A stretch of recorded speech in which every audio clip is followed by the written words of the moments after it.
Hey, I'm Victor Margiotta, and this is the Community Show. We are very lucky to be in the Constance Dykeman Community Room at the Henrik Hudson Free Library. It's a space used for learning about culture and education, and a space for people to come and look at some art. The art is distributed, or it's shown every month. There is a different artist that comes. So come, look at the art, come and take out some books and use the library. There's a child space here for child learning, and so many different things to be used for the library. My guest today is David Rocco, who was very instrumental in the walkway over the Hudson. He wrote a book called The Indestructible Man, and now he has a new project that we're going to talk about. I'd like to thank James Brooks and Joe Pisano for doing all the work behind the scenes, and without them, this show wouldn't be on. So, David, thank you so much for coming on. Good to see you again, Vic. All right. I know you've been on the show a couple times, and excellent. You know, I want to thank you, first of all, for all the work you do in keeping people educated about what's going on. And first of all, let's talk about the walkway over the Hudson. Well, the walkway just celebrated its 15th grand opening ceremony in early October. It's hard to believe that it's already 15 years. I mean, I got involved in that project the fall of 2001, and people thought it was never going to happen. Just a crazy dream by a bunch of nutty people. And it was a tall task, and it finally happened. Now, on average, you get 600,000 people a year crossing the walkway. And some people stop by, spend money, and that's what it was all about. But more importantly, people are out there. It's like a special place to see people, all different sizes, shapes, and it's just the look on their faces, like they know they're in a special place. So that was pretty cool, but a lot of people don't realize that also 2024 is the 135th anniversary of the first train to cross the Poughkeepsie Railroad Bridge, which is where the walkway is on. So that was pretty cool. I just saw a documentary on Sunday about the 100th anniversary of the Bear Mountain Bridge right here in the Paramount. And it was a spectacular documentary, to be honest with you. So it's just like, think about it, it's 100 years for the Bear Mountain Bridge. But in credit to the New York State Bridge Authority, they take care of their bridges, there's no doubt about it. And they're self-sufficient, they don't take any money from the state. Everything is based on their toll. Wow. So that's pretty good. They also own the walkway too. Okay. And so it's cool stuff. Yeah, to keep it maintained. You can't argue with the fact that this is one of the most beautiful places in the world. So we are very fortunate to live here and to be able to enjoy this beautiful area. I mean, I've been, I would say, around the world, but I traveled overseas quite a few times, around the country, of course, Hawaii, Alaska, Utah, when my daughter was there. But it's just something special about New York State. And the Hudson Valley, of course. I mean, the Hudson River. I came back one day from the Grand Canyon. The next day, I'm looking at the Hudson River across the Harris Shore, and I'm saying, it holds its own. I mean, it's a magnificent river. So I've been not to the top of Mount Marcy, but where it comes down into, I think, Lake Henderson. And I've been pretty much followed all the way down the river to Manhattan. It's rich in history, as you know. And bad history as well when they used to pollute. Pete said a great, Pete Seeger, I don't blame most people because it was allowed at that time. So when they finally woke up and they said, we have to take better care of this. So I'm glad that happened. And it's in as good a shape as it's ever been, you know, and it's beautiful. And it's such a great resource to go boating and to go swimming and to, you know, even just to sit along the river and enjoy the beautiful views. Yes, I'm glad. And all these different projects I've been involved in, whether it's the walkway, whether it's the Mount Beacon Fire Tower project, whether it's the 8 Navy servicemen that were killed in Mount Beacon, and now the Firebird project, I'm always around the Hudson River. and you can't beat that. You can't, I know. So talk about the Mount Beacon 8. How did you start that project? We had the grand opening ceremony of the fire tower June of 2013. And believe it or not, we were able to bring in Pete Seeger and this musician, composer David Amram, and everybody knows Jonathan Crook. They came up to lead the crowd. 75 people made it to the top at the base of the fire tower. It was remarkable, a beautiful day out, and Pete loves to talk about history. He talks about George Washington, looking across towards Newburgh, Washington's headquarters. And finally, the ceremony's over. So a guy comes over to me, shakes my hand, said, "Thank you for all the work you do. You know anything about the plane crashes in Mount Beacon?" I said, "What do you know about it?" Because I don't know anything. So obviously I got home that night, and I discovered the crash in 1945 that took the lives of 6 Navy servicemen, including Navy legend Captain Dixie Kiefer. And Dixie Kiefer's background was just extraordinary. He served in World War I as well as World War II, but he was on the USS Yorktown during the battle across sea and Midway. He was the last person to jump off the Yorktown when it sank. Wow. Despite being severely injured, then became the first commanding officer of the USS Ticonderoga aircraft carrier. He was a brilliant man. I mean, he graduated from Minneapolis. He went overseas, like to France, came back, got his master's in Annapolis. They sent him up to MIT as another master's. So this guy was up to speed on all that. And he knew aviation was going to take off. Aircraft carriers basically, or airports being brought out to wherever the locations are. And out of the first 14 aircraft carriers in Navy history, he was on 5 of them. Wow. So the one I talked before, he was on the second Yorktown. That was supposed to be a different name, but when the Yorktown CV-5 sank in the Battle of Midway, CV-10 became the Yorktown to honor that. CV-10 now is a museum in South Carolina. So I've been on it as well. There's 5 aircraft carrier museums throughout the country. Intrepid's one, Yorktown in South Carolina, Lexington in Corpus Christi, Texas, the Midway in San Diego, and the Hornet up in Oakland, California. So I've been on all 5, just to get a feel of that. It's not everybody's cup of tea. I mean, my wife couldn't care less about any of this stuff, but there are a lot of people that do, obviously, and it's important to me. My father was in the Navy. My father fought in South Pacific. He was on a small boat called LCS, Landing Craft Support, the Battle of Okinawa, and they were circled the island. They called that picket duty. So a kamikaze was coming in, plane, and the gunner on the port side of the boat blew his wing off.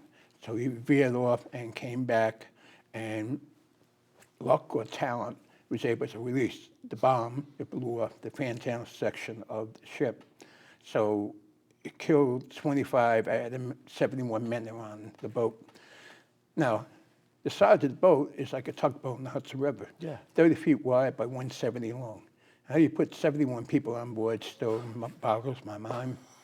So that's kind of what got me hooked up into the Dixie Kiefer stuff and the kamikaze attacks and all that. So it's one thing leads to another, or the research I did, and especially I got the personnel records from Senator Gillibrand. I was able to get all that background. There were librarians and newspaper people, all willing to go out of their way to help me and dig up all this information. So I was encouraged by people to write the book, and I wasn't so sure and confident about it, but I came across a guy that wrote a lot of military books. So I reached out, we discussed it. So we worked on it together. Oh, good. And, my background is carpentry and construction, and I always want the best possible product. And, he and I worked on it, and we had it done 6 months. And it was like we tried to get a larger market for it. It just didn't work out. And then 2 years after that, a lady I met at the old Palisades Parkway bookstore, rest stop where the Appalachian Trail comes by. I knew her from the walkway stuff. So I was explaining to her about the book. He says, oh, here's a couple numbers. So I called up one of the numbers, the publisher from Chicago, and it wrote back. He said, we want to take over the book.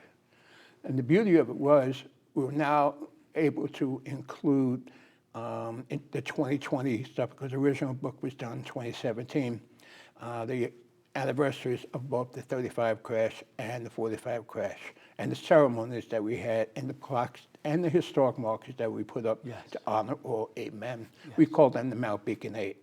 And so that's why that worked out perfectly. And it's also hardcover as opposed to a softcover. I think it'll take off. We did sell a number of books, but I think it just didn't reach the right audience yet. And I think with things happening right now, it could. And see what happens. Now, how did the plane crash happen? The 35 crash actually, engine trouble. They were on their return flight back from Detroit. They stopped and fueled up in Albany. And they were on the way back to their base in Brooklyn, Floyd Bennett Airfield. Back in the day, they used to have the beacon lights down the Hudson River. Right. And they were following that down. They passed Beacon.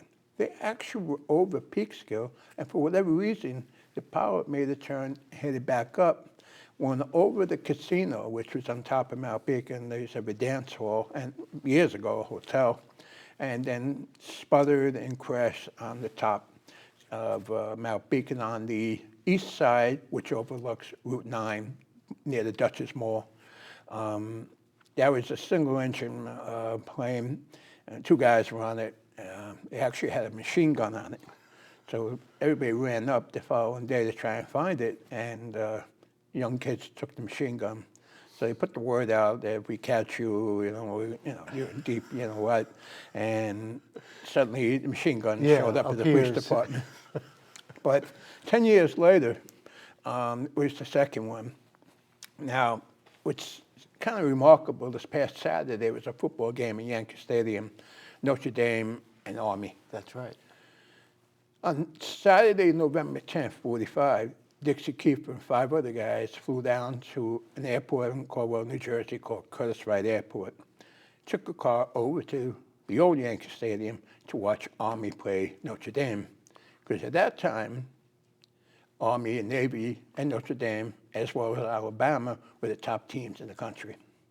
So whatever they did that night, Dixie was like a legend in the field. When he wasn't on the ship, he was a big inspector in all the factories. And they all met the next morning back at the airport. What was really remarkable, I found this out later, they met during the 11th hour on the 11th day of the 11th month. And the plane crashed 1,100 feet up in Mount Beacon. When I took out my cell phone with the altitude device that's on it, I had to do a double check. It's not real. I had to do it 3 times to make sure it was right. There are still pieces of both planes still in Mount Beacon, and it's sacred ground, to be honest with you.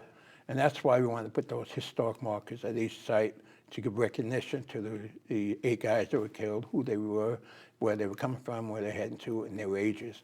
So to think about that game on Saturday at Notre Dame and Army, obviously, Army didn't do too well, as you know.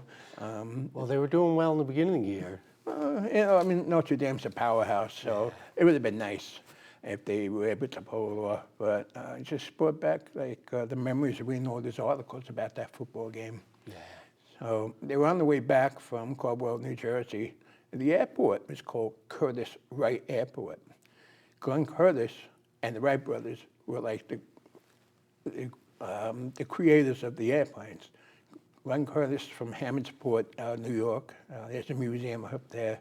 And the Wright brothers actually were competitors, but then eventually, when one of the brothers passed away, Curtis and one of the brothers became partners.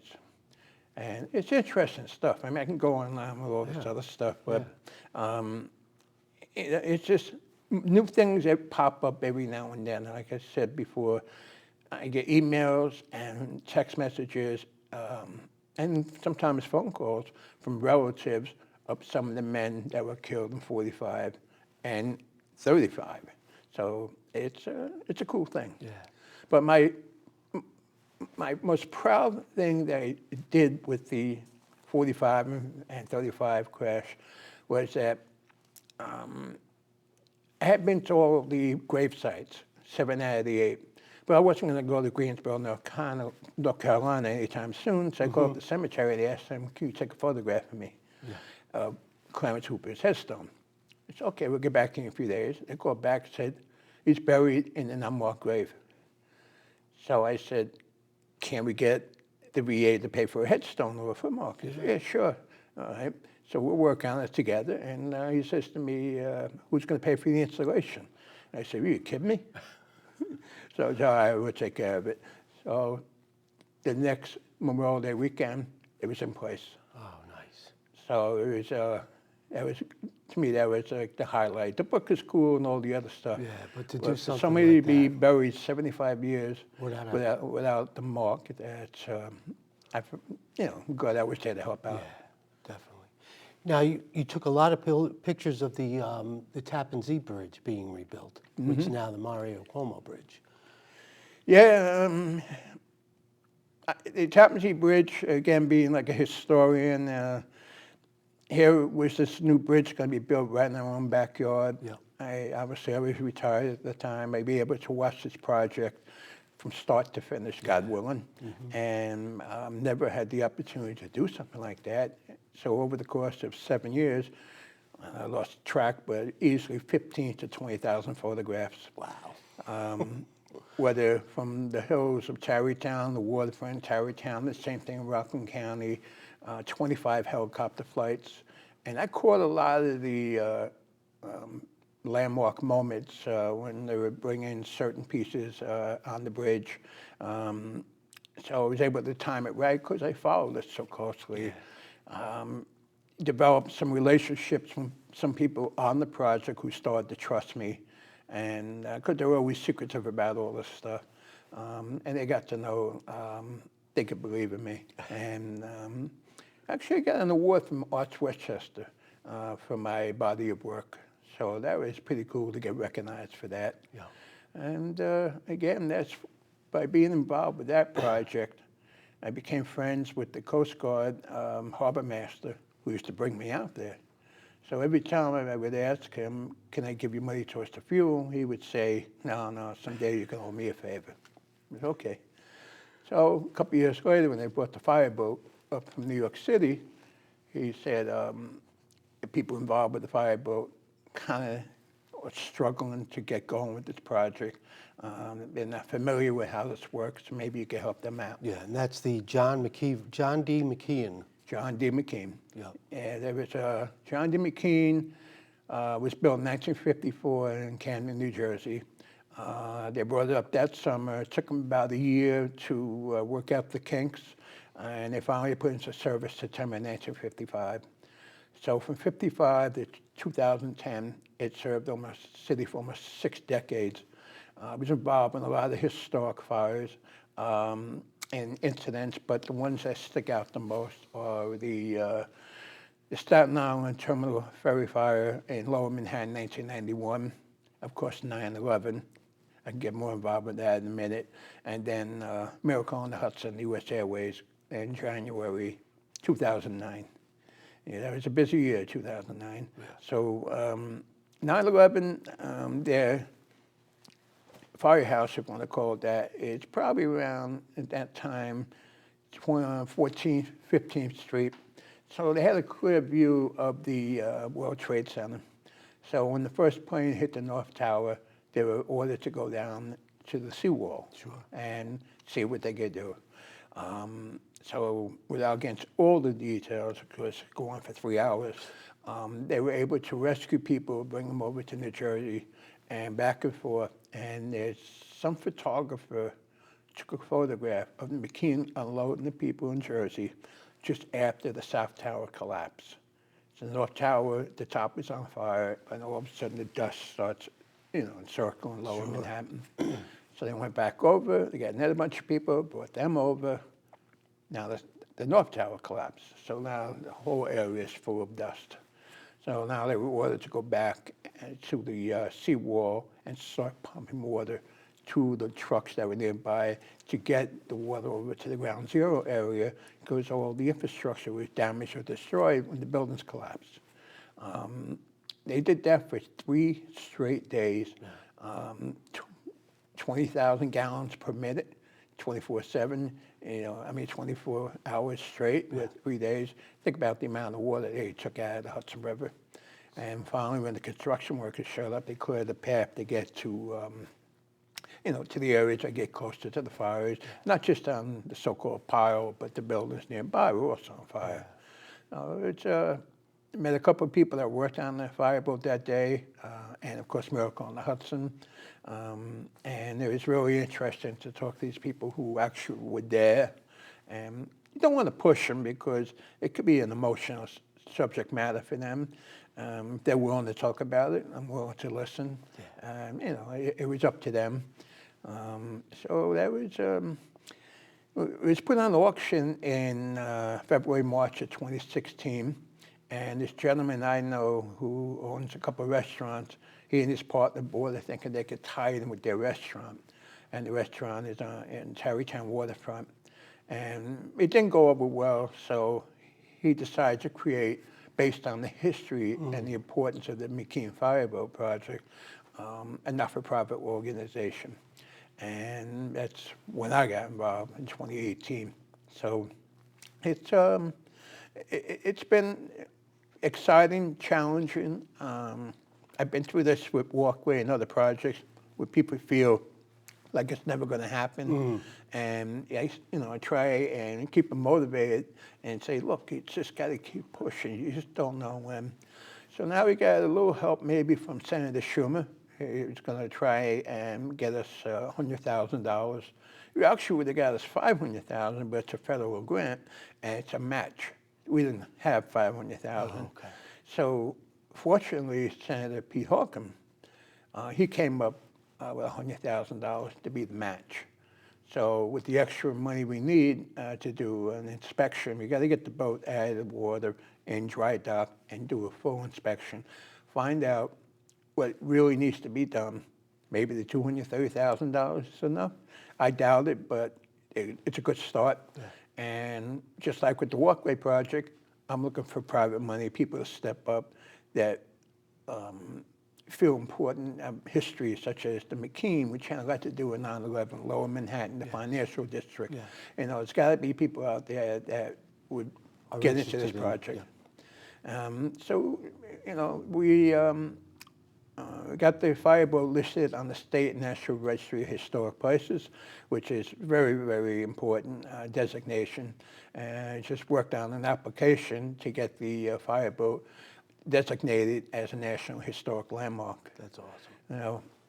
The National Register is cool as it is. There's 90,000 structures listed on that, but the National Historic Landmark is less than 3,000. So we can be a part of that. We'll join the other historic fireboats. There are 8 in the United States, so they all have both of those designations. 4 out of the 8 are based in New York State. The Carter's up in Buffalo, which is the oldest working fireboat. Next year, it'll be 125 years old.